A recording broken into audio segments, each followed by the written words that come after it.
just to finish the round of introductions, everyone over here, I'm sure, knows Atul Arya Saab. Atulji is heading Panasonic's energy storage division.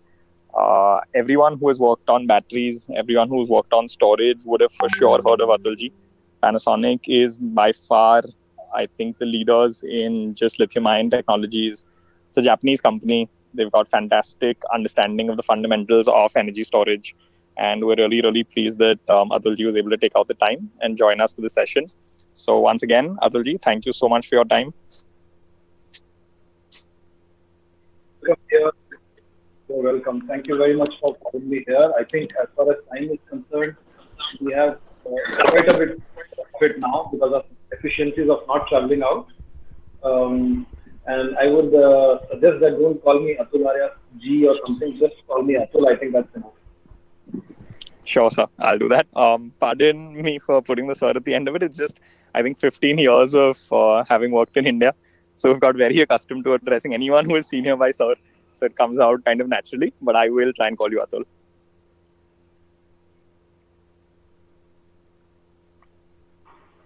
Yeah, go ahead. No problem. Thank you. Sure. Then we've also been joined by Viswanathan Iyer ji. Viswanathan ji is one of the very few people that I have met in like the last 6 years that I've been working on solar and energy storage, who has a very, very deep understanding of the commercials and the financial viability of storage systems.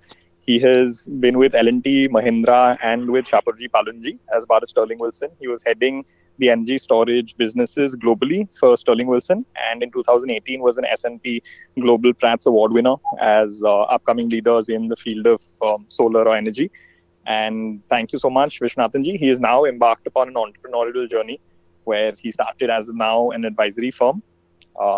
He's based in Bombay, and I think he's going to have a lot to share with us. So thank you, Viswanathan ji, for joining. It's the same request as Atul made right now, Aditya. So I think we can all call ourselves with the first names, and we are absolutely fine with that. Once again, very happy to join all you guys. And I think as somebody just spoke about this a while back, I take this more as an opportunity to learn as much as I share of about my experiences as well as whatever I see and observe in the space of energy storage. So looking forward to at least an hour of gripping conversations, I'd say. Thank you so much. We've also been joined by, I'm going to try and do this right. We've also been joined by Kiran Kumar Alla. No sir, no G. Kiran is another leader in terms of just thought, I think. When I first met him, I sat down with him for about an hour or 90 minutes. We discussed energy or grids for about 9 minutes precisely. And the balance 81 minutes, I think, was Mahabharata, Gita, Ramayan, history, how the British came into India. So if you ever get the chance, if you have a discussion with Kiran, it is absolutely fascinating. But beyond that, I think his understanding of the networks of grids, of energy distribution is unparalleled. Thank you, Kiran, for joining us. Hey, and of thanks, course, Aditya. currently he is director at Bloom Energy. If everyone's not heard of Bloom Energy, they are able to do what solar and batteries do in about 1/10 of the space. Hey, thanks, Aditya, and thanks the other speakers and all the listeners. Yeah, it's a privilege to kind of be part of this. Yeah, it's again, as Vish has mentioned earlier, I think it's a privilege to be able to talk to so many people in this current situation. So I think it's a definitely learning opportunity for everyone, including me. Thank you. Super. And then we've got Abhishek Padmanabhan. I can call Abhishek very easily because he's about 5 years junior to me. He is currently part of Sun Edison in their second avatar. And I think he is working on figuring out energy storage opportunities. So his educational qualifications are, he's been at IIT Bombay 2013. And then I think Cornell, Abhishek, if I'm not wrong, he did his MS at Cornell. Yeah. He's also worked on developing policy for grids and energy storage integration at New York and was a part of Ontario Power. I think he brings a lot of international experience and just understanding of how we can implement a lot of the international practices to India. So we're glad to have him in India, and we're also glad to have him as part of this panel. So thanks. And I also look forward, as I had mentioned before, it'll just be a good learning experience from some titans of the industry. And I hope my I hope and I think my knowledge will be kind of complementing what you would be talking about from maybe a policy perspective, from an international perspective, and all. Of course, you've probably had the other speakers years more of experience than me, so I look forward to this. So thanks a lot, Aditya, for setting it up. Yep. And then we've got Rahul. Rahul, apart from being a social media celebrity, having a following of about 10 lakh people, is a very, very dear friend. And Rahul, Raghav, Arvind, and me started Inverted Energy in 2017. Raj is leading the entire R&D side and tech development of batteries. And I think he's got a lot of understanding just at grassroots entrepreneurial level of what the challenges are in trying to think of businesses around energy storage. So Raj, thank you for being here. During COVID, he's also spent a lot of his time trying to figure out how to build a ventilator for helping hospitals, helping health infrastructure. I'm not sure if that's Rahul's disturbance. No. No, I started. I just unmuted it. Sorry. Okay, awesome. Yeah, so Rahul's also done a lot of work in terms of helping government and hospitals for trying to fight COVID. He's unfortunately been separated from his family during this because he wasn't able to get a flight back home. But thank you so much, Rahul, for joining everyone here. Thanks, Aditya. It's such a noble August gathering. So it would be fun to hear all the people. They all are very experienced, especially in energy storage sector. So we'll learn a lot. I think it would be an interesting session today. Fantastic. I think we're close to about 150 people who've already joined. Whoever else is due to join will join in. So, yeah, thank you everyone for joining us. Thank you for the panel, for all taking out time for being here. And I'll just set the tone for what we were thinking of and how we came up with the idea for the session. We've been doing a lot of these knowledge sharing sessions on the solar side, on storage side. And every single session that we seem to have, customers or EPCs or partners would always ask, that what is energy storage? What is batteries? Where are the business opportunities? Because everyone's reading about this in papers, everyone's seeing this in all sorts of publications. And the two hottest sectors, I think, in terms of interest is energy storage and electric mobility. We've been trying to figure out our path also since 2017, and we know how diverse that entire field is. So with this session, we just thought we'd get, industry leaders to share their opinions on what different business opportunities could exist in India.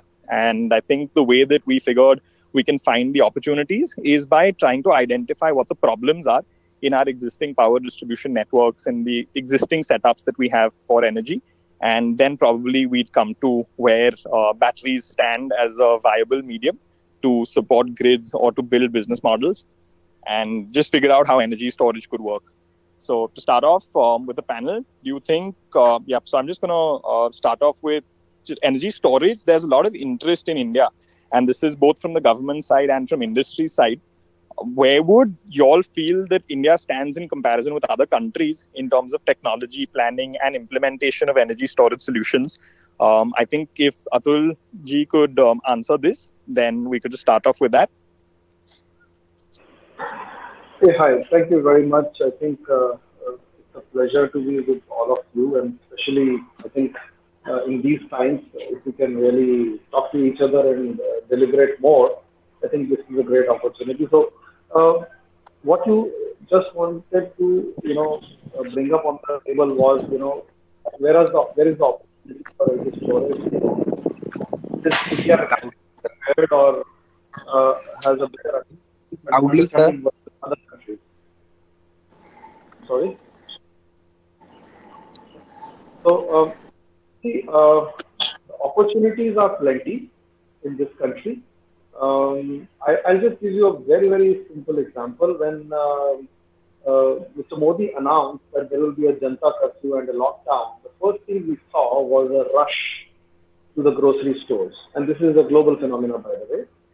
And what we were all trying to do was store energy, basically for ourselves, not the electrical energy. That's a simple way of explaining. We all thought that we would not be able to get a continuous supply of energy, so let's store it. And this is what pretty much energy storage does for all of us. In terms of understanding or in terms of ability to deploy these energy storage solutions versus global benchmarking, I would say we are yet not there.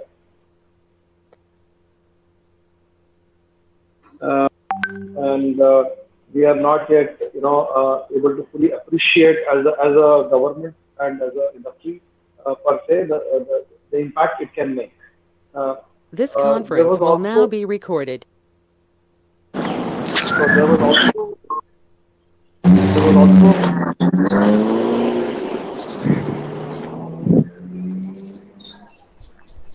I'm not sure. I hear a lot of background noise, so it's Hey, Shubham, I think it'll be a good idea if you just mute everyone and the speaker unmutes himself and mutes himself automatically. That will be, I think, better way to do this.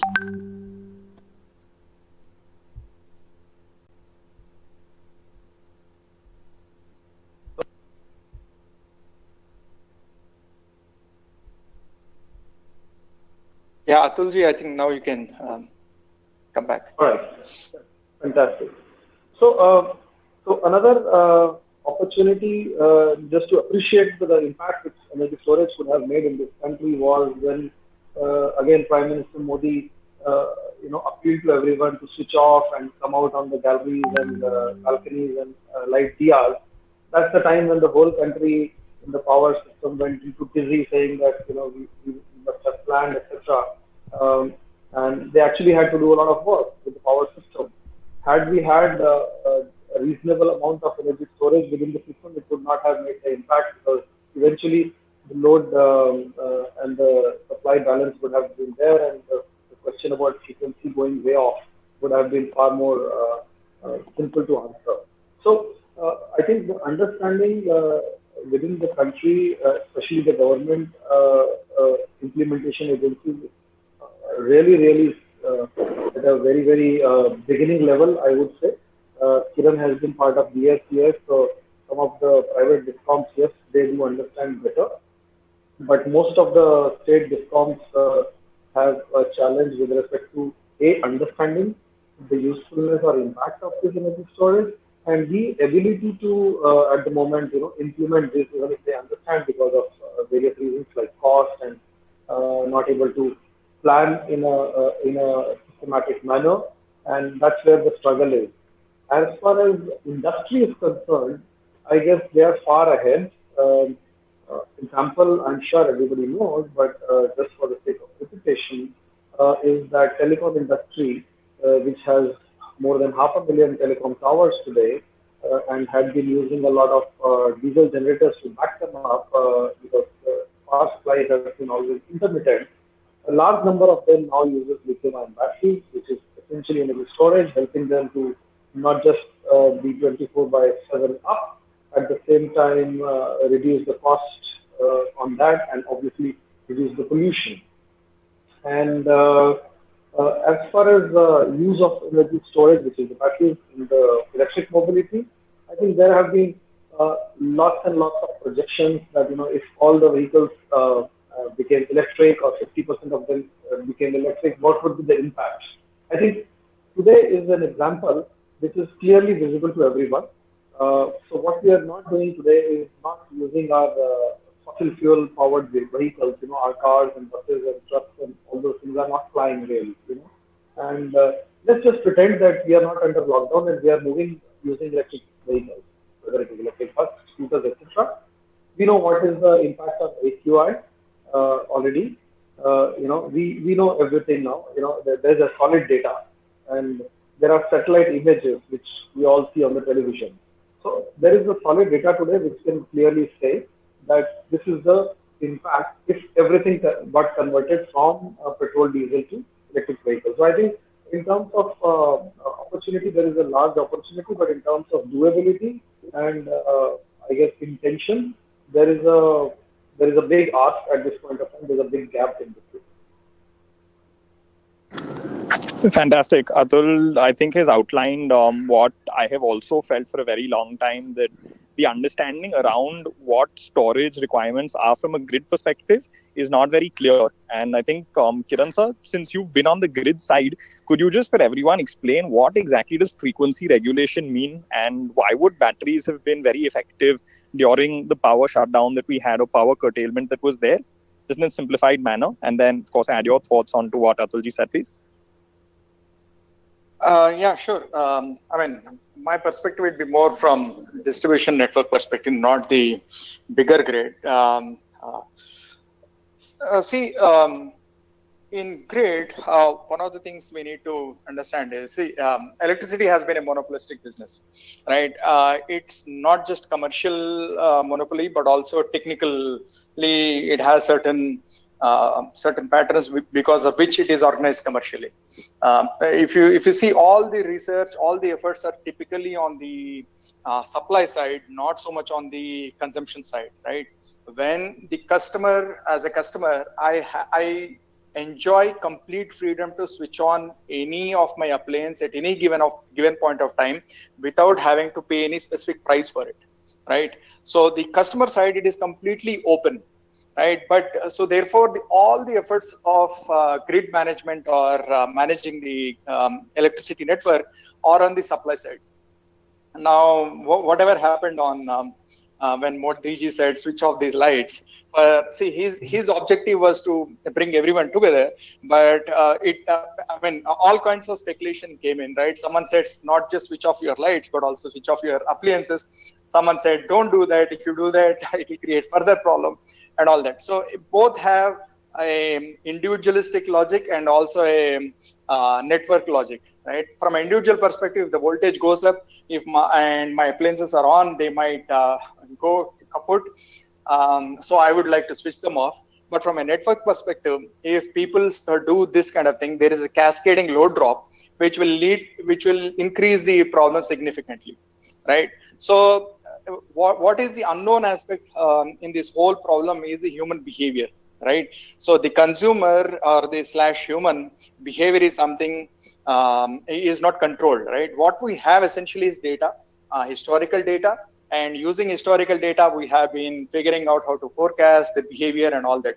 So even with so much of data, when they predicted versus actual, it was like 3 times higher than what was predicted, right? So in such kind of scenario, see, different resources in the grid will provide different kind of surveys and support at different points, right? So batteries are unique in that they can do both. They can absorb power, they can behave like load, and they can behave like generator. That means they can support, provide power. So which is why, and such unique resources can be positioned anywhere in the grid, right? That flexibility that batteries bring in is enormously beneficial to the grid operators, because all other elements are typically are optimal only at a certain particular point in the grid. On the other hand, batteries, because of their modularity and their ability to do both, I think they bring in a completely unique role to the grid as a service. Yeah, I'll stop here. Okay, thank you so much, sir. I think from the grid perspective, that explains why there's so much emphasis every time there's a discussion on storage, on how the regulators will feel on this. Vishwanathan ji, with your experience globally, and I think having implemented projects on behalf of Sterling Wilson, where do you feel India is behind understanding, other markets or behind like the world in implementing these storage systems, and what can we do to get to where the world is?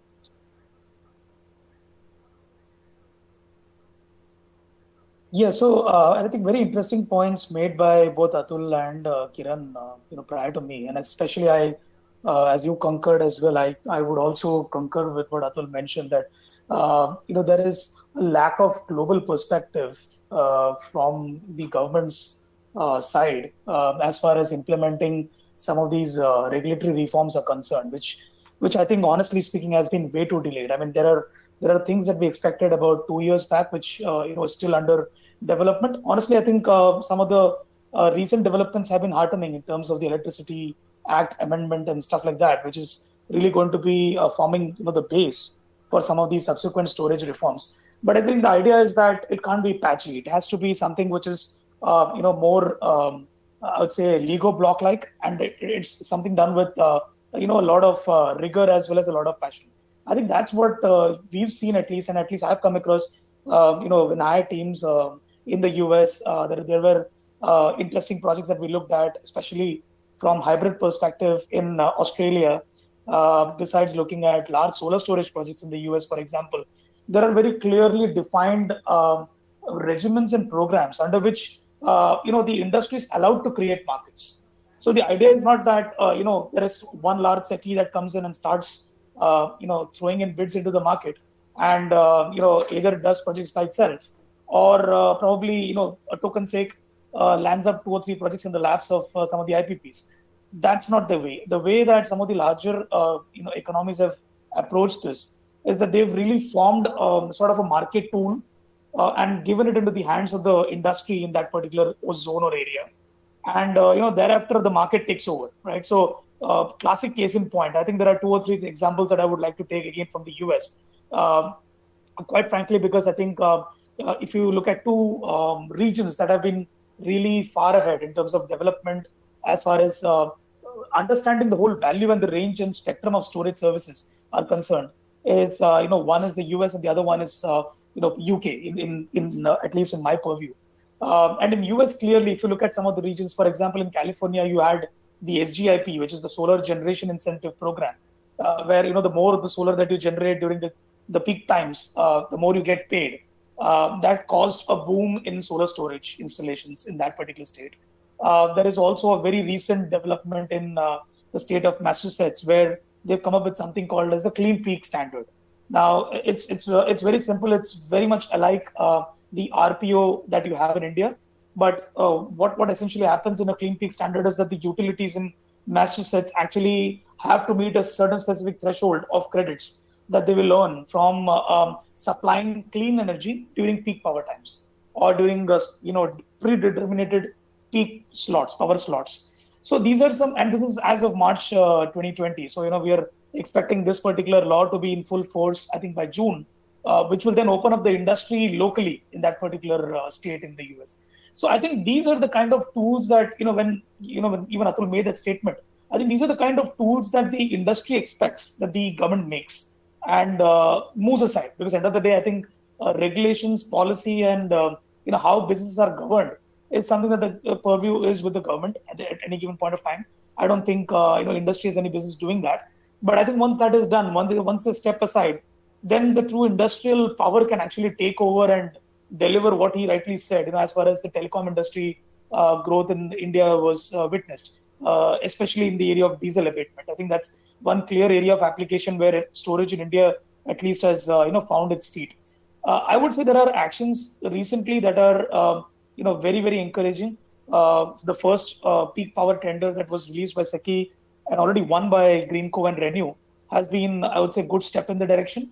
But I think we need much more, from the government in terms of, I'd say, regulatory mechanisms and industry creating policies that will allow us to play in a larger, field. Because I think honestly, we are the 3rd largest electricity producer in the world, and it doesn't suit us well if we are not among the top 3 in terms of creating these kind of new markets. So that's something that at least the industry would expect, and something that I have been hearing and seeing for a very long time from the industry's perspective.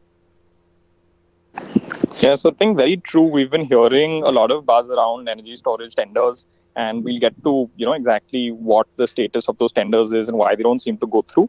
But fortunately, we've got Abhishek, who's got a perspective from policymakers' standpoint. Abhishek, would you be able to weigh in on what was the thought process behind policymakers when you were assisting with the New York and Ontario Power formulation of policy for storage?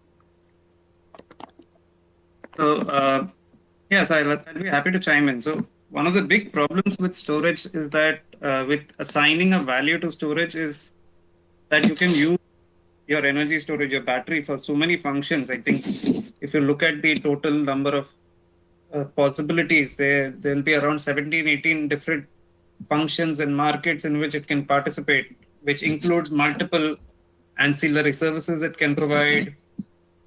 You can pay a storage provider just to have his capacity in reserve and not actually use it, or you can pay for the amount of power he has actually delivered. So I mean, these are 2 different things. One, you're just paying him for keeping capacity in reserve. The other one, you're paying him per unit of power consumed actually. So this causes a little problem from the market side as to how much value to assign to each of these uses, because this value depends on where you have installed the storage, as in location, it depends a lot on the characteristics of the energy storage system, how fast it can ramp up, how fast it can essentially deliver the power, what is the capacity, what is the capacity like in 5 years, what is the capacity like in 10 years. I mean, there are so many variables to play around with energy storage that assigning properly capturing that value in the market is difficult. And if you've seen the US system also, different regions, basically the New York ISO and PJM and all of these different markets have come up with their own interpretation of what is correct and what is the correct value to assign for energy storage. So I mean, there's no unified consensus even in the state of even between the states of the US. So as a result of that, India also has its own problems from the market side. So you have one of the main places where storage can be used in India is essentially in creating decentralized microgrids in rural areas. I mean, where there is an obvious use. There's no grid yet. They put up a solar plus storage system and give the entire this. And when the grid does come, you can probably connect it to the grid. But the problem with such places is that the process to usually go to these places involves a tender. You have to match the L1 price, and that's it doesn't allow you too much differentiation on the quality of your technology. The second is you also end up having to provide free agricultural power in case the grid comes in, which completely messes up the way the economics of your solar plus storage or just your storage is done. So there are multiple problems there. Even if you compare it to the US markets, time of day pricing isn't a big thing in India. So there is very little value to actually purchasing power when there is an oversupply from a solar rich area in the morning and then pumping it back in the evening. I mean, the value isn't as established as it is if the prices were fluctuating and they were set by the market. So there are definite market problems which are already existent in the grid. So as Vishal pointed out, the Electricity Act reform which is happening right now will address some of these concerns, but without addressing a lot of these structural problems in the market, it's going to be difficult for India to transition to that sort of system where storage thrives. I hope that made sense. Yeah, I think very, very valuable just in terms of what all we need to do in terms of establishing a groundwork, at least, where energy storage models can survive or thrive in India. Rahul, you have worked with a lot of the grids, so BSES Yamuna, BSES Rajdhani, you've analyzed a lot of data, and I think you've seen it from the perspective of an entrepreneur as part of an SME. Where do you think the opportunities or understanding of these problems lies from an SME perspective? Yeah, hi Aditya. So very valid points made by Vishwanathan sir and Abhishek. But I'll bring a different perspective here. So when we say that storage is not there we don't have an understanding or awareness of storage. So we forget the point that, so I come from Patna, and then I know that over most of the families over there, they keep a battery. So, and that's because they are storing energy which is used when there is a power cut. So if we look at the market that way, so we already have a huge storage market. It's just that it was never named storage because the problem which we are trying to solve was very different from what the developed countries like US and UK were trying to do. So per se, storage, like energy storing and using it, that way. Yep. So that way, India has a very huge market, and especially like in tier 2, tier 3 cities where probably the current storage market where we imagine or where we assume that they would take time to adopt that product. We have already reached there. The potential market is big, but the biggest challenge over there is policy and inefficiency. So while working through our journey, when we were working on batteries, we found that most of the systems, most of the energy storage, small energy storage systems, those were developed during 80s or 90s to overcome the power cut challenge, which is not seen in other part of the globe. So India unfortunately sees lots of power cuts, and that has created this huge market. But the problem is that most of when you meet most of the companies which started working on power storage business that time, that was started by people from ISCs or from ISC or IITs who graduated in 70s and 80s, and the same infrastructure has remained still now. So most of the inverters and power electronic devices which we see right now, those are like 60-70% efficient, very inefficient product, and those are right now serving most of the energy storage problem. So we have a fragmented market. The market is very big. There is adaptation also, but then it is never glamorized. So as Abhishek was rightly pointing out that there are 17-18 variables on which US can play prediction models and then time of TOD models, peak shifting models. So these all models cannot be tried because we never upgraded the existing system to have a smart brain electronics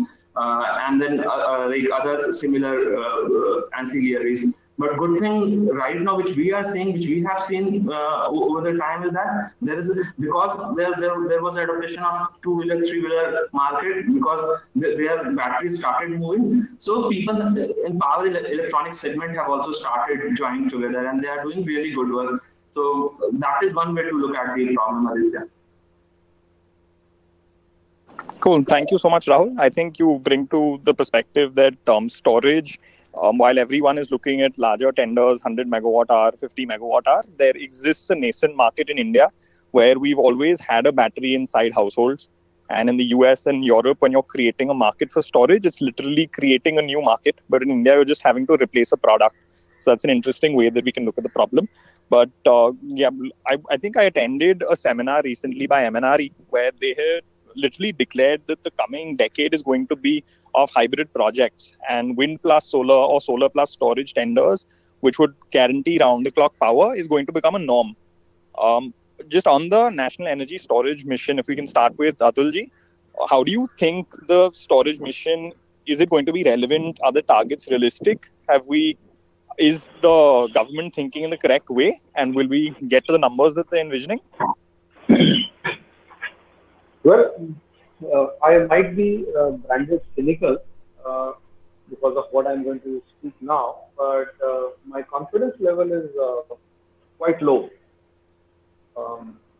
with respect to what government has been saying and what they are trying to do through the National Storage Mission. And I have got reasons for that. One, there have been different names or different working groups within the government for quite some time now. It's not that National Storage Mission is a new thing. The name may be new, but they have spent a lot of time, as I think Vish also mentioned, that our policies and our structures must have been there for quite some time now, and we are already delayed. And I think the reasons are quite simple, that government wants to regulate everything to the extent, they want to really control everything. We have already spoken about telecom as an example, so I won't repeat that. And there have been many other industries which have been run in this fashion. And storage is also trying to be, basically trying to follow the same path. And the reasons why I say that my confidence level is low is because the level of understanding with respect to the applicability of storage is quite low. There are multiple agencies or companies of government which are working on it. So on the grid level, there is Power Grid, then there is state transmission companies, state distribution companies, there is POSOCO, there is MNRE, there is Ministry of Power, there is CEA, and a variety of other agencies, including SECI. And there seems to be a lack of consensus amongst them, And because of this lack of consensus, there is no roadmap, really, The statements are there that each tender will have storage as a component, but, that statement doesn't help alone, It's a mother statement which says that we want to do it, but then where is the plan? And I think that's extremely important. The plan is extremely important. And I understand that there are constraints, which means that this is a new subject. Many other countries are also learning. They are in the learning curve. So we are also on the learning curve. But our learning curve is really closer to the x-axis. It's almost touching x-axis for a long time. So the curve is actually a straight line today, which is horizontal. And we have made a very little progress because we haven't really experimented enough. We haven't really and what we are trying to do is, as somebody else also pointed out, is that we haven't really listed the challenges which are India specific, and maybe not just India specific, region specific as well. So Northeast has a different challenge, South has a different challenge, center of India has a different challenge, Rajasthan has a different challenge.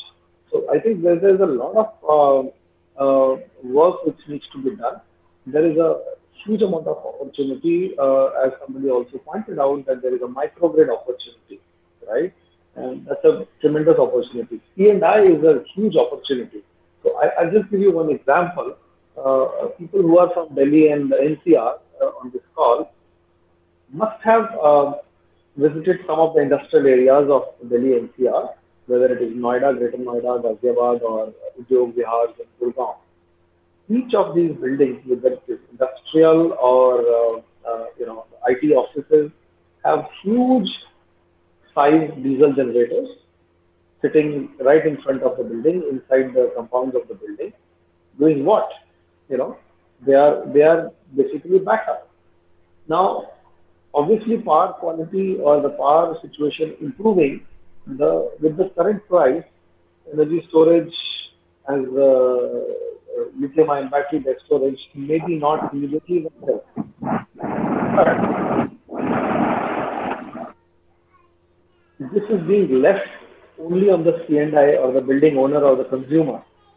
If DISCOMs and the governments step in and incentivize these C&I installations, they can also be used in conjunction with grid management, and that's where I think the real value will come in. There are multiple use cases for storage, there's supposed to be frequency regulation, backup power, all those things. One single application may not be sufficient enough for the viability of a project. This has to be multiple applications on one particular asset, and each particular asset perhaps cannot be afforded by one single owner or one single company. It has to be a joint approach. So DISCOM can participate, regulator can participate, state governments can participate, builders can participate if we were to talk about the building use case, and only then. But this needs to be experimented. I don't see many experiments today happening. I don't see many trials happening today.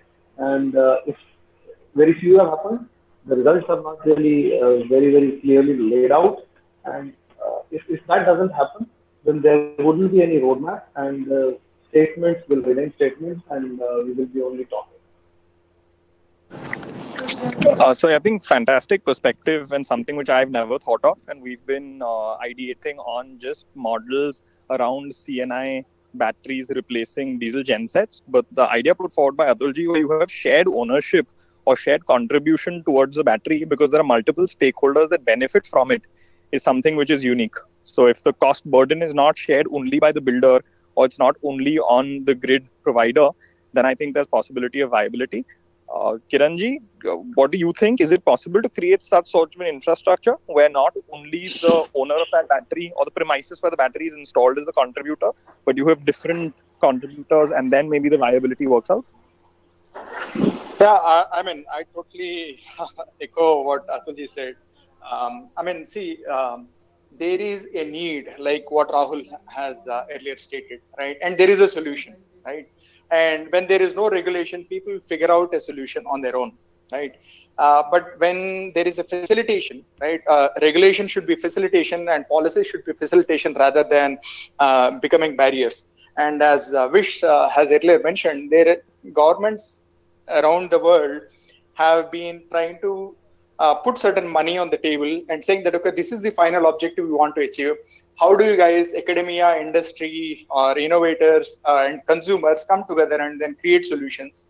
So initially, cost is not the focus, the solution is the focus. And once a solution emerges, that's when you focus on optimizing it, reducing cost, making it scalable, and making it, bringing out all the benefits out from that given solution.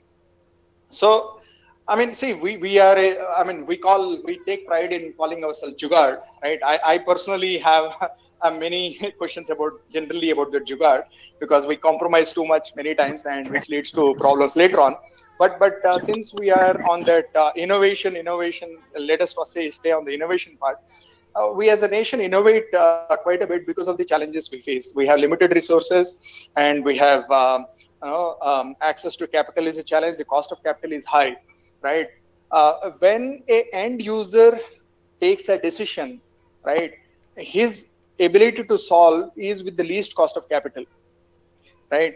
Instead of one, as we put layers above it, the cost of capital keeps on increasing, because there are multiple layers, trust levels, management costs, all those things add on, right? So as Atulji said, if you allow people to solve their problems, right, within a given framework, I think a lot of innovation is bound to happen, right? It's not just about the storage per se, because there are many use cases. When the initial storage discussions were happening, people are talking about the grid scale storage in megawatt ranges. We presented a paper from BRPL saying that distribution transformer might be the right place to do the reasonably large sized battery storage, not the grid scale, because that's where the losses will be optimally balanced. So we have to think from multiple use case perspective. And the current model of supplier, DISCOM being the supplier versus DISCOM being the platform, energy platform, I think that paradigm is very critical for us to move forward into. I think that will definitely deliver us many models and a lot of innovation. Yeah, so I think frugal innovation is what Kiranji emphasized, and again, adding costs as you look for capital, which comes from external party. But I think Viswanathan ji has a lot of experience in working with models where the external capital is brought in from a fund. So how would you weigh in on that, Viswanathan ji? And how does it work internationally, where you've got these large funds investing into 200 megawatt hour projects? Do you see that happening in India? Do you think there's a benefit? So Aditya, I think very interesting points again made by Atul as well as the other participants, and I think all of them spot on. I think as far as and one more point where I wanted to also jut in is when Kiran also mentioned about the point that the boon and the bane of storage, as we may call it, is that it has many purposes, and I think that's what all the speakers have also echoed one by one.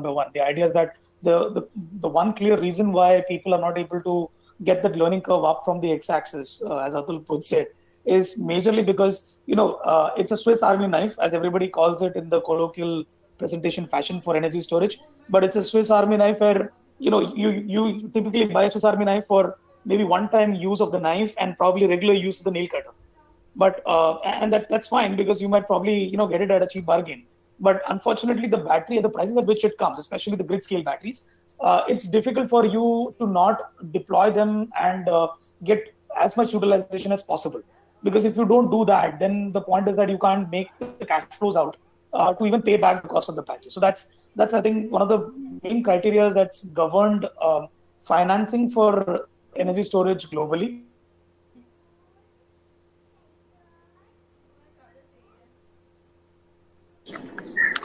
Okay, so if you look at another point, if you could just perspective, or if you look at from the equity or financing perspective, if yeah, did I miss? Sorry to interrupt. You just want to add the point? No. Sorry to interrupt. I just, you've worked on a lot of these models where batteries replace conventional power. Diesel gensets, when you look at a battery versus a genset, what we've not been able to figure out a solution to is that when you use a genset, you use pay-per-use power. So I can use 1 liter of diesel if I have, say, 2 hours of outage. I can, again, put in like 10 liters of diesel if I've got 2 days of outage. But with a battery, I need to invest 10 years upfront of power or energy inside my systems. The cost just becomes really, really high. How do you work your math around that kind of a problem?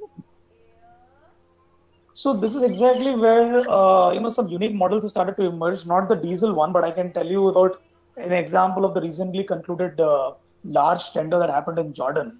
Now I say large, but honestly speaking, I don't think it's large enough from the industry perspective. It's just a 30 megawatt project, which was backed by IFC to start with, and it's probably one of the first bankable projects that the world has seen.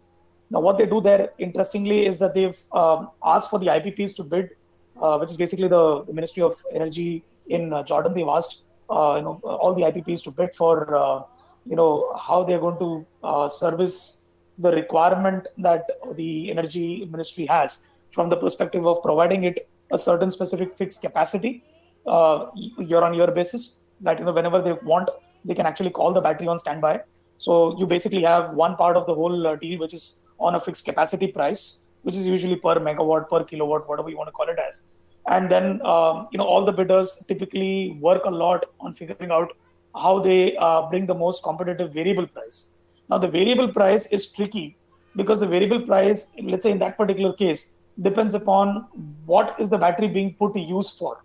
So is it just frequency regulation? Is it just a mix of couple of services or more services? So you would not really want to bulk up batteries and size it for nameplate capacity on day one when you don't even know what your usage pattern of the battery is going to be over a period of time. So that's where a lot of IPPs, especially that particular bid, took punts of trying to figure out where they could actually, land their variable costs on. And I think eventually Aqua and Tesla were Aqua Power, which is the largest IPP in Middle East, along with Tesla as the combination, were lead winners. I think along with Mazda, if I'm not wrong, Mazda was probably the second in that particular bid. But that's just an illustration to show that there are different models by which this whole quagmire of having to affect, let's say, 10 years worth of energy on day one, is being taken care of. There could be very similar models. For example, I've also spent some time about a year and a half or 2 years back figuring out for some of these industries in South India how we can actually reduce diesel consumption, especially units which were consuming, let's say, more than 4 to 5 hours of diesel. For them, it made a clear case in terms of figuring out how they can replace part of that using a solar storage sort of a combination. And what I realized there is, first of all, I think going very plain and going sort of very plain vanilla, if you look at just putting in solar to start with, it does make a significant impact. And then if you can, solder that with a little bit of storage, it makes a real impact. But I think if you're really going with just substitution of batteries for diesel gensets, I think it's actually difficult to make it work. So if you look at some of the larger cases globally, where let's say for fuel engines, and I'm replacing diesel here with the word fuel. If you look at large fuel engines, and this is something that Wärtsilä has been doing a lot after their acquisition of Greensmith. What they've been doing globally is that they've been figuring out gas plants or gas peaker plants typically, or even small distributed gas peaker plants, not the large ones, where they basically ensure that there is this sort of redundant standby peaker capacity that's usually unutilized in a year, and it's utilized for a very short period of time. They just replace that particular unit with a battery. So they don't essentially replace the whole unit with a battery. They just smartly figure out what portion of their existing fuel asset can actually be replaced with a battery without much of cost on the battery side as well. So I think there are multiple models when you look at it from that perspective. But I think coming back to the financing point that we were talking about, I think just to give a open perspective to a lot of listeners out here, debt has been a significant challenge, simply because unlike let's say solar or wind, where it's a plain pattern and can be extrapolated for about 20-25 years on an Excel sheet or on any of these softwares, you can't do that for storage, because storage is responsive and receptive. It's not a generation device, and it's not a transmission asset. It's basically something that aids all of these purposes at the same point of time. So what typically has been the concern with a lot of financial institutions, at least the ones that I've had discussions with in depth, is that they needed a significant high level of gearing on any given project to be able to finance some of these projects. So typically, if you look at some of the well-regulated projects where there is enough regulation, there could be a capacity contract, there could be, let's say, a specific amount of variability contract. Banks have been able to come in and lend to the project at, let's say, about 40-50% gearing with about 40-50% equity. That's been the kind of challenge that this space has seen. We believe that as regulatory standards improve across the globe, across, let's say, whatever we're talking about, whether it's energy storage mission or the Electricity Act, or even some of the final policies around, let's say, the new renewable energy policy that we're talking about, maybe those will also aid some of these challenges. But I think significantly, what we're also finding out as far as financing from third-party private equity is concerned, the significant challenge globally has been private equity. Simply debt financing, because of which private equity has actually lagged in this particular space. And a lot of projects that you see on the ground, which are touted as brand projects, or maybe some of the poster boy projects, most of them are actually not viable on the paper. They've been just made poster boy by, let's say, some sort of a development bank funding or some sort of a subsidy to start with. These are good for the initial days, but I think you can't keep the technology in incubation for a prolonged period of time. And that's where I think the government needs to create things like the Clean Peak standards everywhere. Yeah, very interesting. I think one you mentioned 30 megawatt hour is small. I think all of us view it's very, very big. But naturally, I think the globe is talking in terms of much larger numbers.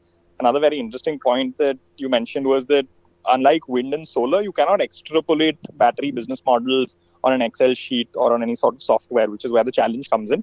And just on that point, Abhishek, what do you think the entrepreneur's mindset should be while looking for problems to address? Because you find a good problem to address, then you can invariably find a good business model around it. So what should entrepreneurs have as a mindset while looking for problems which batteries can address?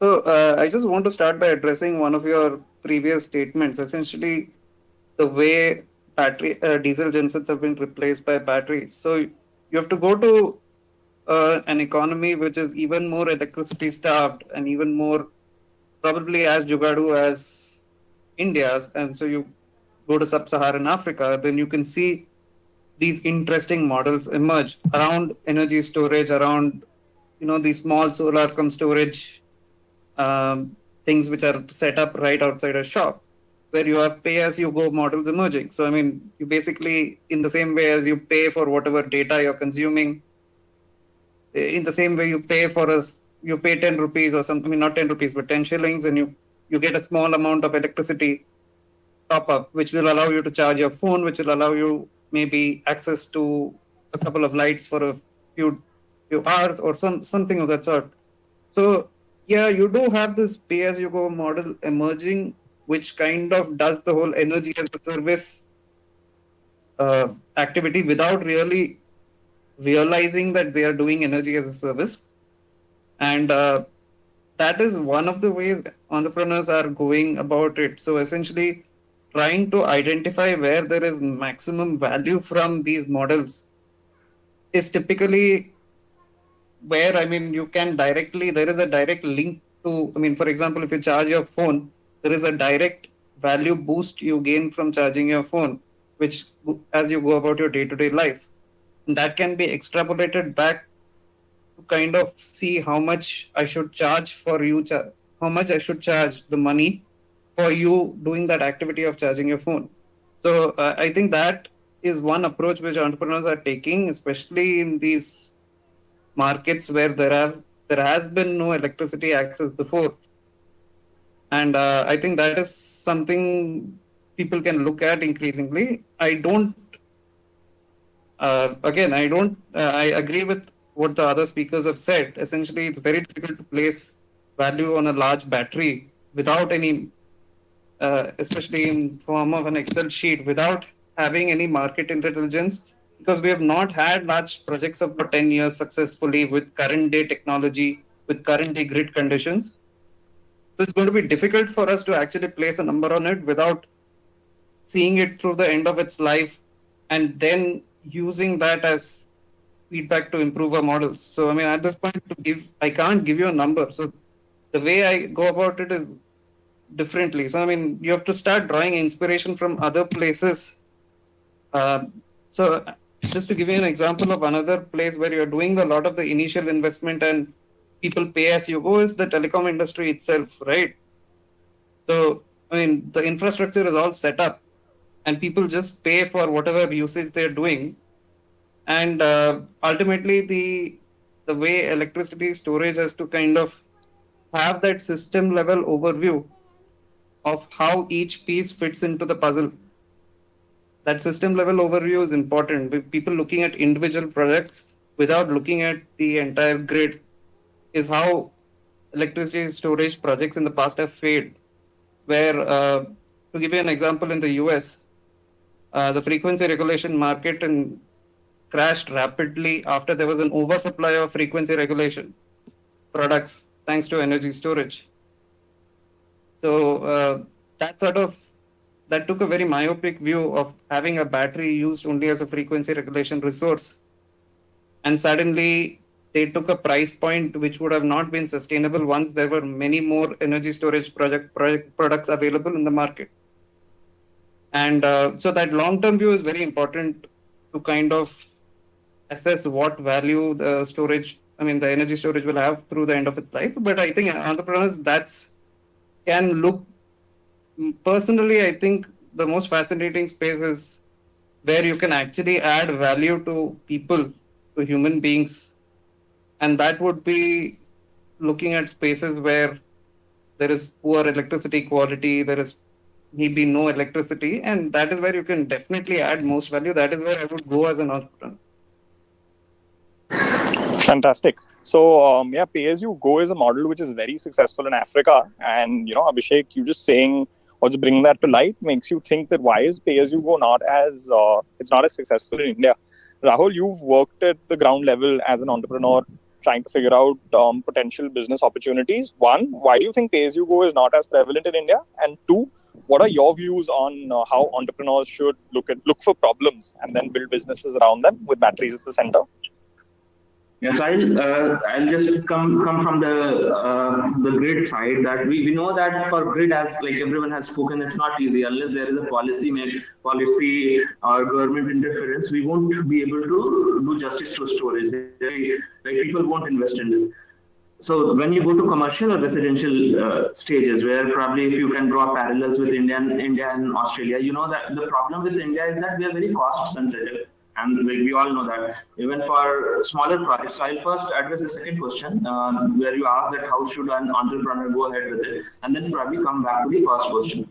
So when you see Indian market, so over here, most of the times, like last 2 years, we have struggled that customers come to us, they ask that, okay, this is what is the requirement, and can you give me the answer? So you work for 3-4 days, you work for a week, and then you give them answer, and then because it's free, so because everyone is working for free, they are working giving you solutions for free. So there is no value, it's not valued. So that is a big challenge. But then there is like the whole battery entrepreneurship journey, what we have seen, like I've seen in last 3-4 years, is more than just a business entrepreneurship. So you actually work in finding out business, and then you also find out the technology part, and that is a good part, because like over the years we have also tried to build teams, we have tried to learn technologies, and we have tried to understand that how actually electricity storage works.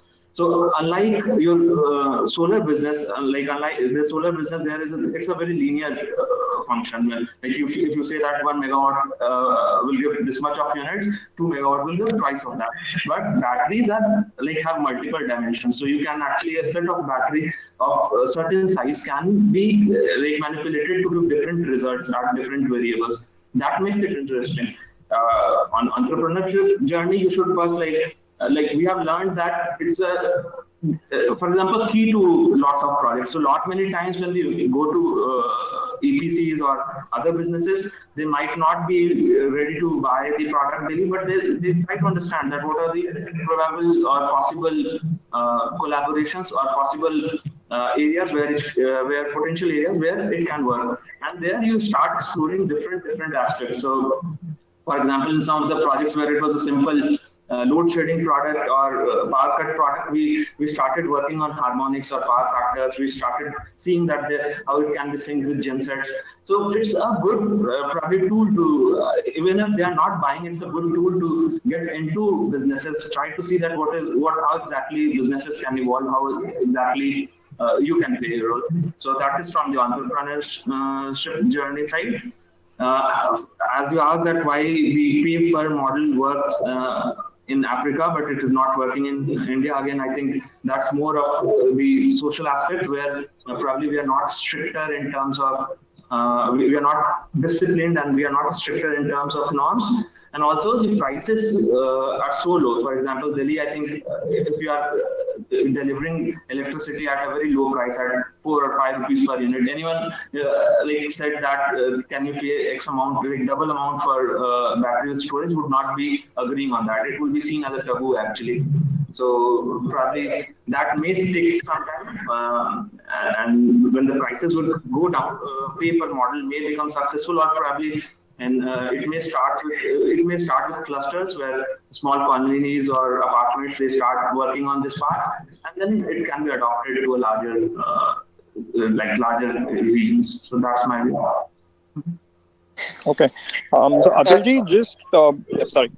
Aditya, before you go, I just want to bring to notice everyone that there is a pay-as-you-go model in storage that is working very well in India, right? Which might kind of below our radars, which is if you see all these weekly street side markets, right? You see that they supply a LED lamp along with a small lead acid sealed battery.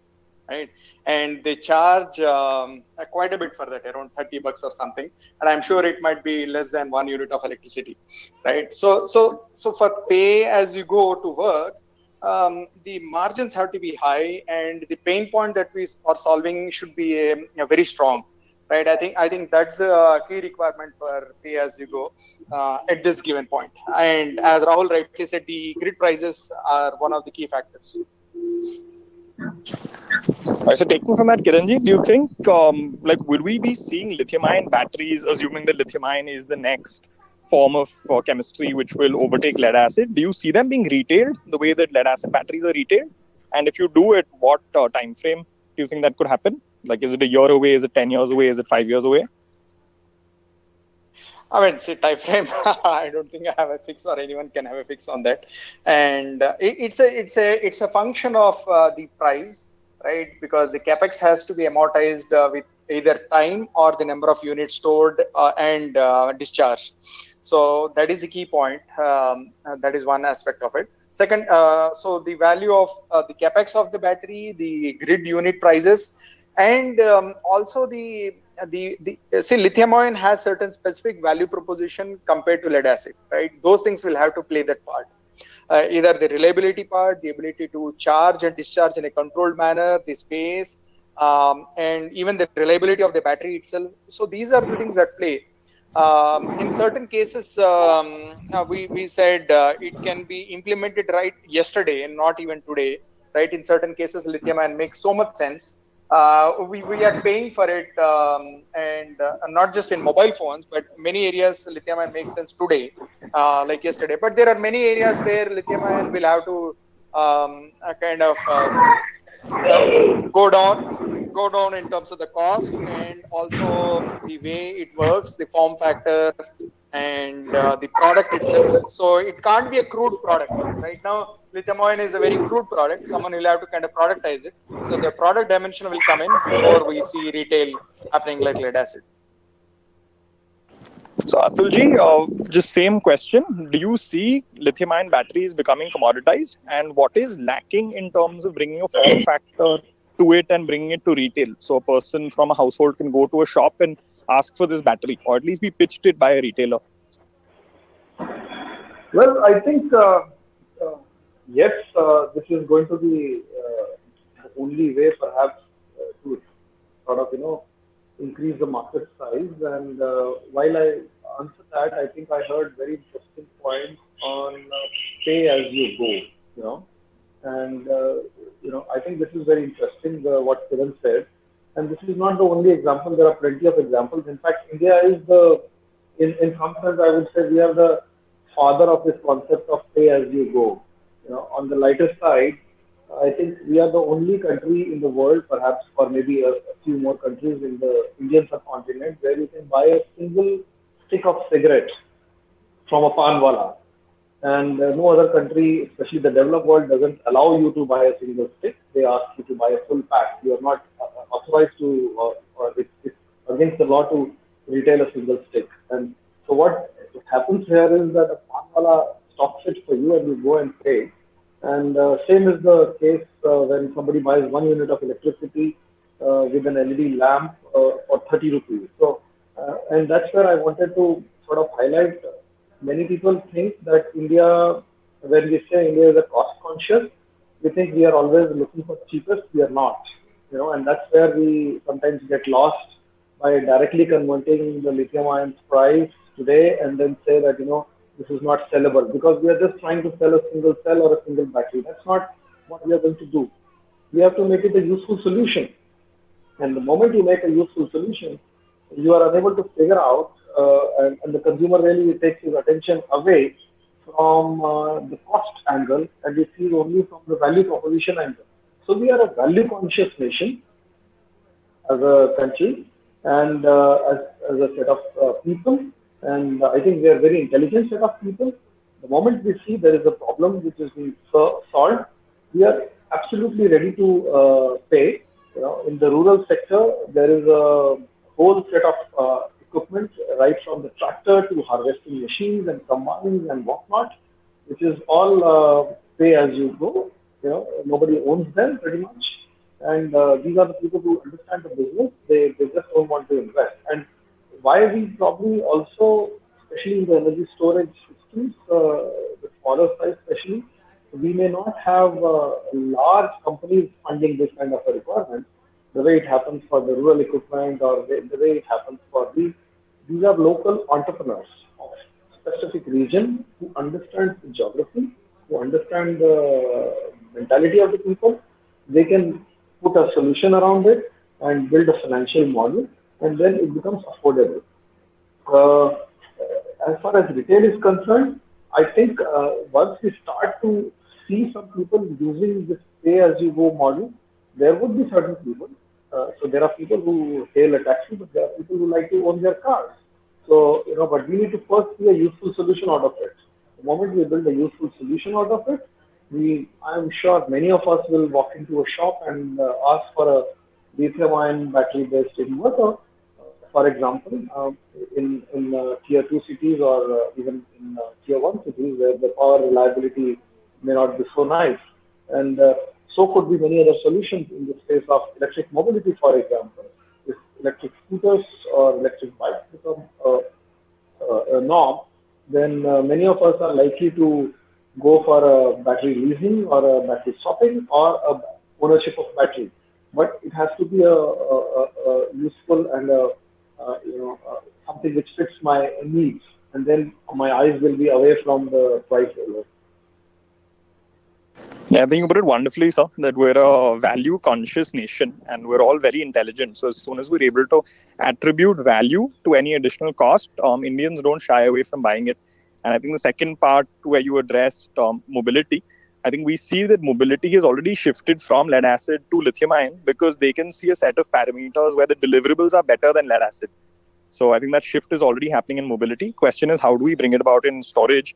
Vishwanathan ji, just on the same point, that do you see retail happening in lithium ion? Is technology at that position or at that point where this can be commoditized?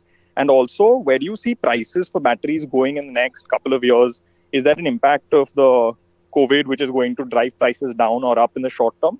What are your views? Yeah, so I think this is exactly where it starts becoming crystal ball gazing for everyone, because I think everybody's staring at the same scenario as to what really happens to the supply chain post-COVID. So I think there will lie a lot of answers in terms of how the battery supply chain evolves. But I'm pretty sure Atul will have a lot of answers on that, belonging to that particular segment. From the perspective of battery retailing, again, I tend to go with Atul's view. I believe that that is the way for batteries to become ever pervasive. Just as we've had LEDs and just as we've had solar panels, honestly, at this particular point of time. So I think we are looking at a category which is very similar to that, which will be highly a consumable item. But I'm not really sure we are there yet because of multiple vagaries. I think there are issues of localizations involved. There are issues of mining rare earth materials which are involved, which I don't think is really possible by everyone. So it needs deeply entrenched players like Panasonic, LG, and the rest to be able to take hold of that particular area. So yeah, while I think this is definitely the way to go, but my feeling, I think we are probably a few years away from it. I think this exactly takes me back to a conversation I had with one of my friends back at one of the private equity firms 10 years back. This was I think 2009 or 10, somewhere around that time, and we were talking about when will be the day when we get solar panels in bulk. We threw the dart at about 6 years from then, and it was not pretty much off the mark. I think if you look at what has happened since 2018 and between the time over the last 18 months, you've seen a big precipitous drop in solar panel prices. I mean, if you pick up anyone and tell them that you'd probably get panels at less than 20 cents about 3 years back, people probably would laugh. But that's already happening right now, and I think it'll start happening at a much larger scale as the price of solar power tends to zero. So you're going to see a pretty similar curvature as far as the battery technology is concerned. But here again, I also need to bring in certain specific challenges that have been witnessed globally while we're talking of this. That even the largest manufacturers have seen, a pretty bad year last year in terms of performance on the ground. So there were a couple of large Korean manufacturers who've seen more than 28 fires, in South Korea itself, which is today the battery manufacturing capital globally. And most of them point out back to the BMS. So it only points out that there is still a large gap in terms of where we can see ourselves to be highly evolved to be able to sell these things at a retail level.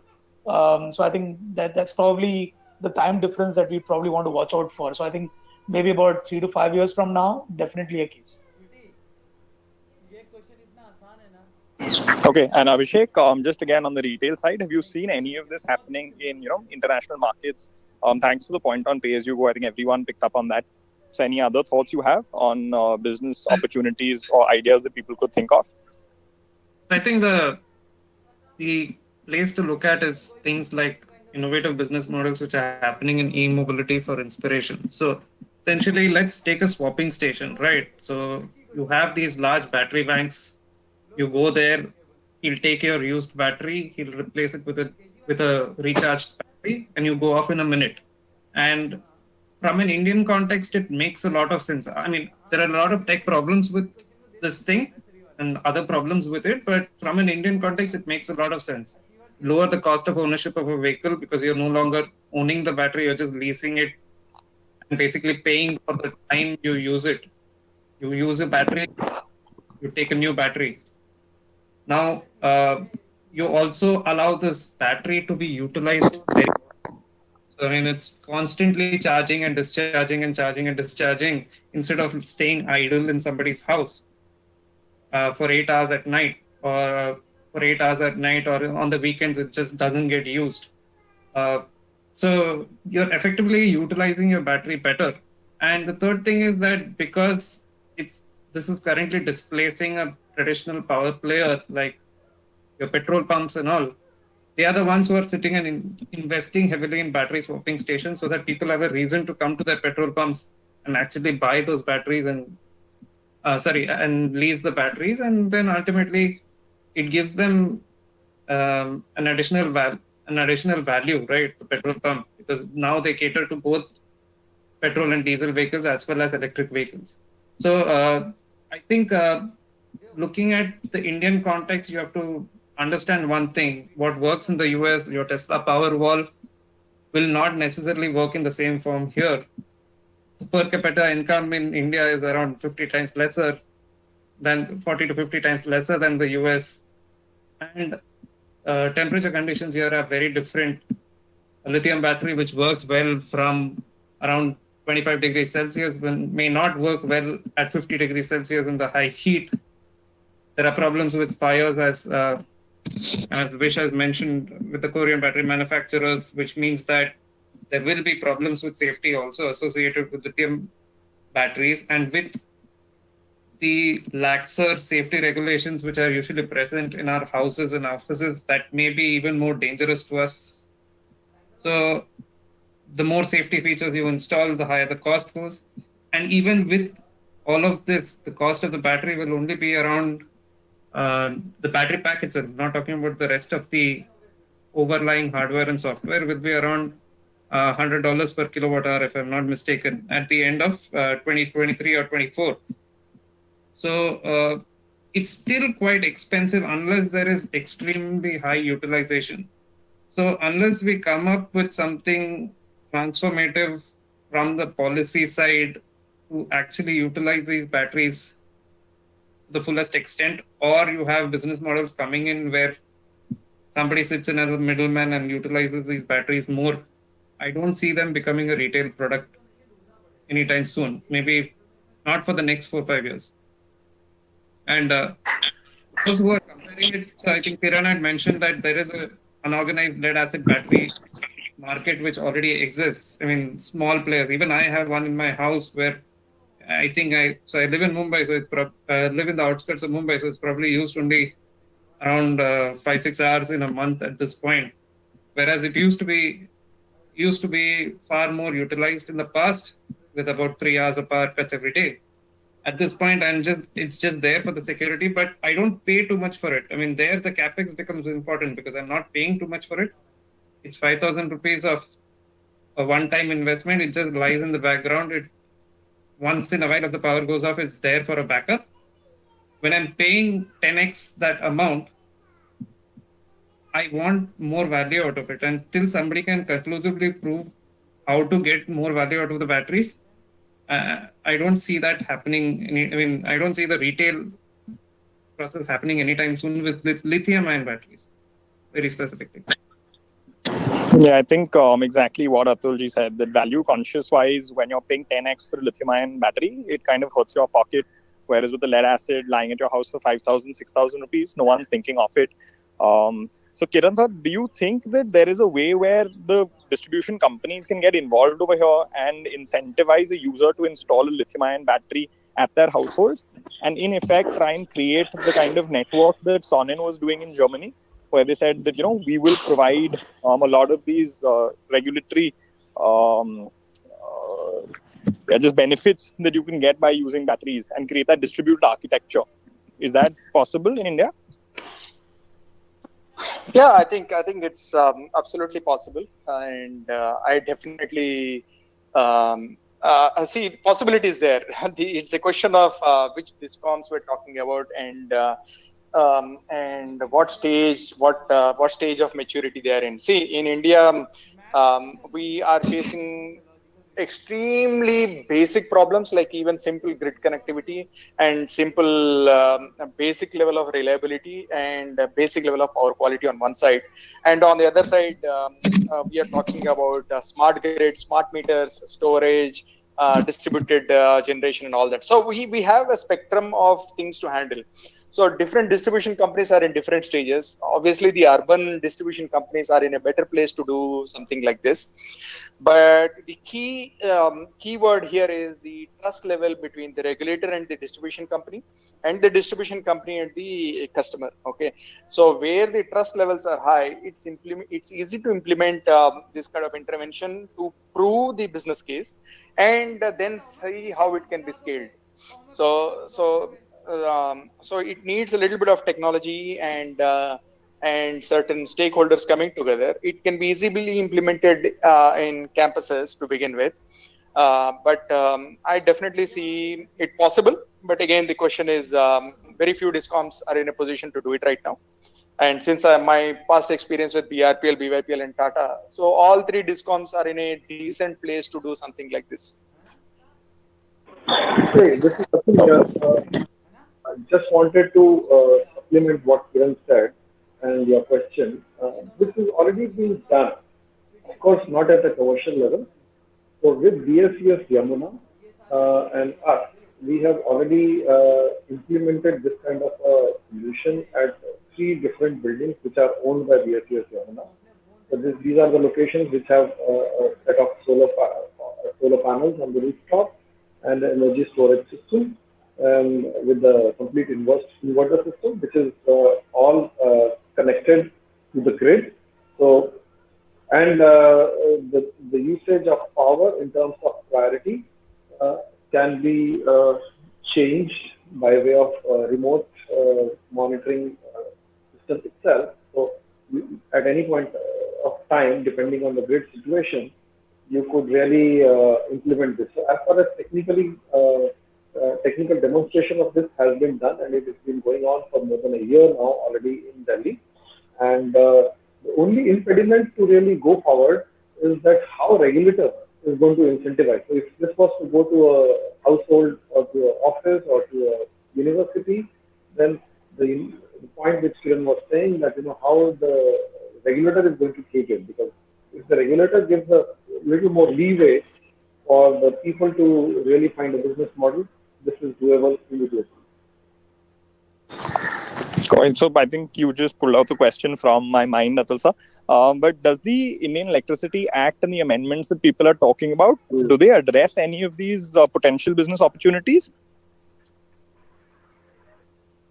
Well, I'm not really sure at the current time. This is not really being addressed because this is typically implemented in behind the meter kind of a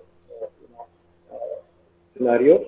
And once it is behind the meter, then it is supposed to be sort of an asset owned by the user, and then there is a control which Discom and has to exercise over it if it has to sort of use it for an application. So this is really let's say unique at this point of time, which means that regulation still doesn't allow all this, but with a little bit of innovation in the regulatory framework, it is doable. To create to the point which Kiran was saying that, or somebody else was saying that Sonnen was trying to do, and create a network of distributed assets. I think that's a beautiful model, really. And that's where you save the most, because in that sense, you are saving a lot of distribution network upgradation costs as well. Going forward, if each user or there are, let's say, bulk users have distribution assets on their own, storage assets on their own, then the impact on upgradation of distribution network also is huge, which typically otherwise gets socialized in terms of cost. And this cost saving can be somehow, if it can incentivize the installation of these assets, this can be done. So it's not really a rocket science.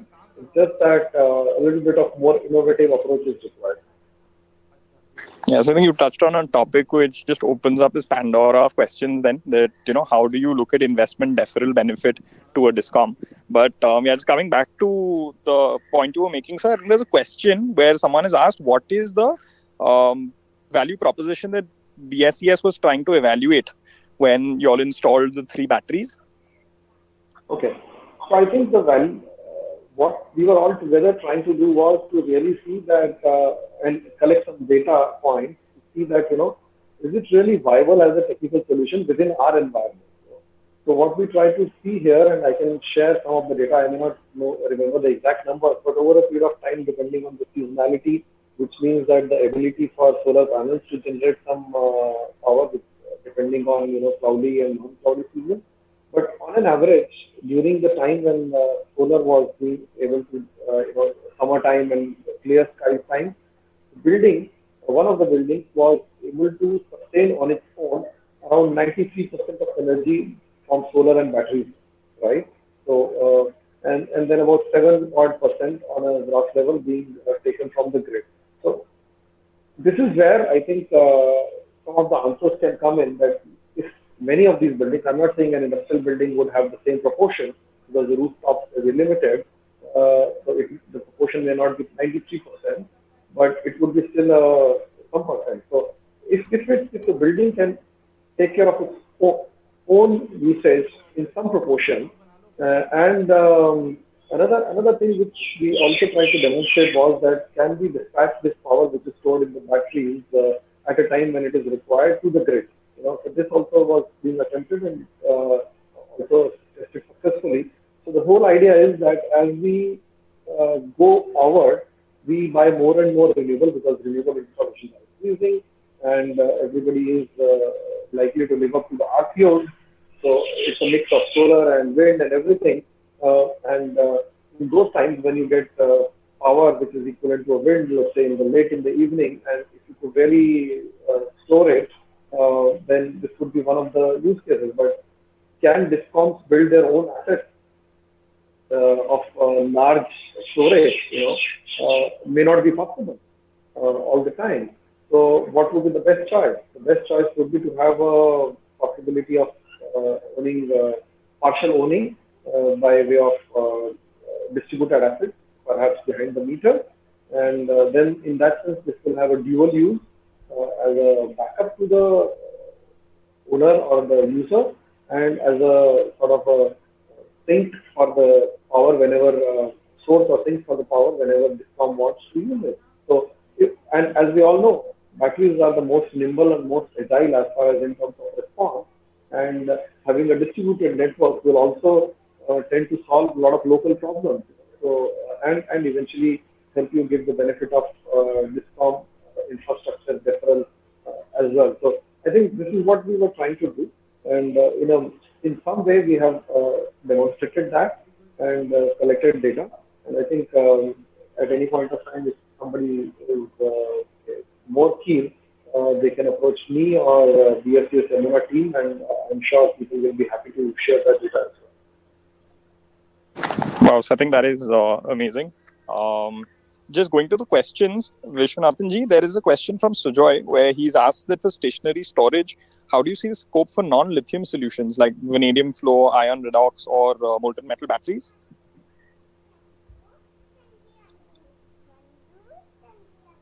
Yeah, hi Aditya. I think very valid question being raised. Typically, what happens in most of the discussions around energy storage, it starts getting assumed that lithium-ion is the only form of predominant energy storage, and that's one of the reasons why we've not heard or maybe even discussed, I think, across panels much about some of the other solutions that also exist. Now, I think there is a very straightforward reason for it.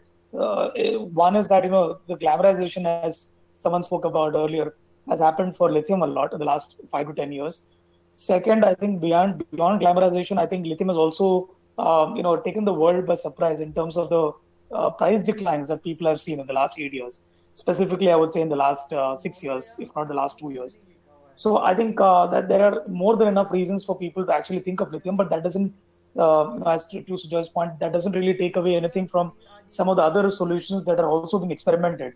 Now, I think we need to look at this from an application perspective, and also from a sort of a Swiss knife point of view, as we discussed right at the start of the panel, as to what is the function that you want a battery to perform. Is it about providing large reserves on the national grid? For that particular purpose, would you look at a lithium-ion battery, or would you look at, let's say, pumped hydro storage, which is exactly what Greenko has gone ahead with in the first project? Or would you look at, let's say, vanadium redoxide? Then secondly, if you're looking at, let's say, a transmission problem to be solved, maybe expansion of transmission grid in a specific area, deferment of new transmission line investment, what is the most apt technology for that? And likewise, I think I also heard Kiran speak about the same thing in different words. I probably believe the last few minutes about trying to figure out where exactly lithium fits in. So the whole idea is also to figure out which application is able to utilize some of these solutions and then work around them. For example, if you look at PPAs that are created today for hybrids or for even solar projects with solar storage, which require a 20-year sort of a life cycle and 20-year sort of warranty and guarantee mechanisms, it does make a lot of sense to consider vanadium redoxide, the flow batteries in general. So I think in some of the more benevolent bids that we've seen in the last few years, as an IPP support perspective, we've seen a lot of interest or a lot of close clashes between lithium and vanadium flow. Of course, all of these have their own whims and fancies, but end of the day, I think you also talk about zero fade when you talk about vanadium redox, and that really helps in a very big way when you're comparing with lithium on a 20, 30-year project from a banking perspective or from a financing perspective. Similarly, when you're talking about a large project which is scheduled to provide strategic reserves at the national grid level, and at the national grid, when you're really talking about 300 gigawatts plus of capacity, there I think you would probably find some application of pumped hydro storage as well. So I think it's about finding those niches and then using those solutions at those places. But I think mainstream of some of these technologies haven't happened really yet. And I think to the point of one of the panelists earlier, a very valid point being made about the operating temperature ranges of lithium ion. It is also a good area where some of these other technologies can find usage. If you're going, let's say in a very high temperature scenario, you might probably look at molten salt storage technologies. At a local level, at a municipal levels, recently we've also seen technologies such as compressed air emerge. So I think there are various technologies. It depends on what application you would want to literally look at for that particular technology, and also try to find the right use case. So I found a couple of municipalities in the UK and also the US have started looking at gravity power, which is basically a form of compressed air energy storage, which works at a municipal level, which can probably do 50 to 100 megawatts or maybe multiple hundred megawatts of energy storage by compressing air and then releasing it. Now that's exactly where we stand in terms of figuring out which application, where, what, and that's exactly going back to the point that we mentioned right at the start, that the governments are really required to sit with all the agencies, figure out which of those areas and nooks and corners deserve what kind of application and what kind of technology therefore. So the idea is to keep it technology agnostic, and I think that's exactly what will serve a country like India, which is acting very highly diversified. So again, I think you've literally answered 2 or 3 of the subsequent questions that were to be asked in terms of pumped storage, in terms of gravity-based storage. So I think those questions have been answered. A lot of people have also asked that where do we see the potential for shifting the manufacturing ecosystem to India? Abhishek, would you like to take that? And then if Atulji, I think you've got a lot of perspective on this, being from the battery manufacturer side, that can we shift successfully the manufacturing ecosystem for lithium-ion batteries or any energy storage systems to India? So let me start by just commenting on some of those things. So we should mention technologies like pumped hydro, vanadium flow, generally flow batteries, gravity batteries, as some companies have been doing. And all of these are essentially a lot more easy to develop an ecosystem in India. For example, in gravity batteries, the IP is very simple. The key is in the control. So as long as you have the control of how the battery is operated itself, I wouldn't call it a battery, the energy storage system is operated. That is key there. And the materials are all very easy to make. So that makes it a lot more conducive to set up an environment in India, unlike, say, a lithium-ion battery ecosystem, which requires very high coordination from mining and a more complicated supply chain ecosystem. Correct me if I'm wrong, Atul, but that's very difficult to set up in a place like India, where China has a dominating lead as far as this ecosystem goes, which is why we've been importing so many of our cells from China, especially. Going to setting up manufacturing, to set up manufacturing in India is probably going to be easier if we have these technologies which are easy to make, and they primarily depend on the cost is in the control, the cost is in the software, things we are already very good at from an Indian context. If we can develop the IP for that, if we can develop the local construction facilities, and if we can develop the policy to incentivize that, then we have an opportunity to create manufacturing in India from scratch. But even restricting ourselves to batteries, there is a lot in the space of tires. Things additional to the battery pack itself where we can add value from an Indian context, especially given the unique conditions in which they will be operated in India with high temperatures, high humidity, and the unique uses for which they will be operated in India, which would depend entirely on how it interacts with the grid and how it is used by consumers. On both these places, the energy management system has to be customized to an Indian context, and that is where we can definitely add value. From a manufacturing perspective, I think Atul would be better placed to give an opinion on that. I think we have a slight problem with the audio from Abhishek, but Atulji, Number, so can you just tell me where it got cut out?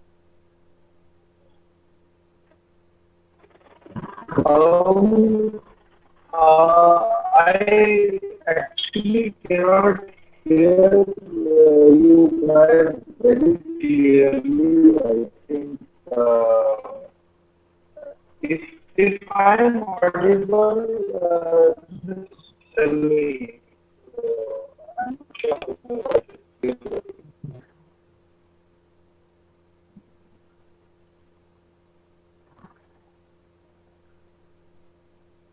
Looks hello. Can you hear me?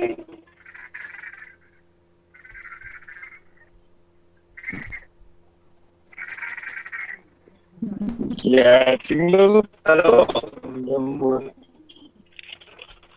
Also, I think everyone is just coming through broken, unless it's just me.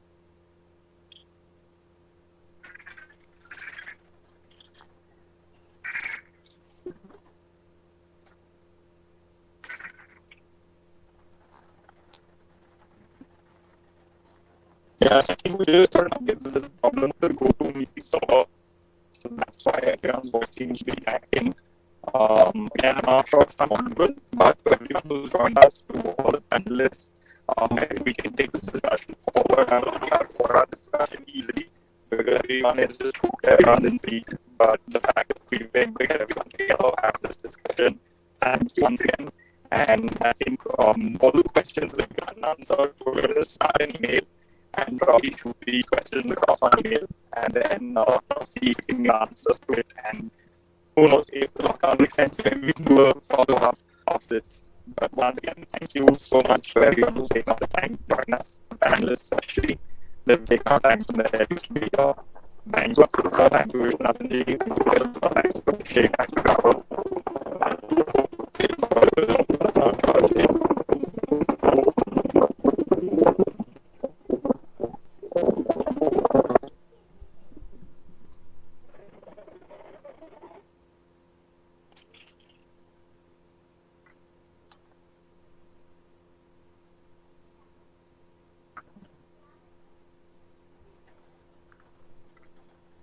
Is it now?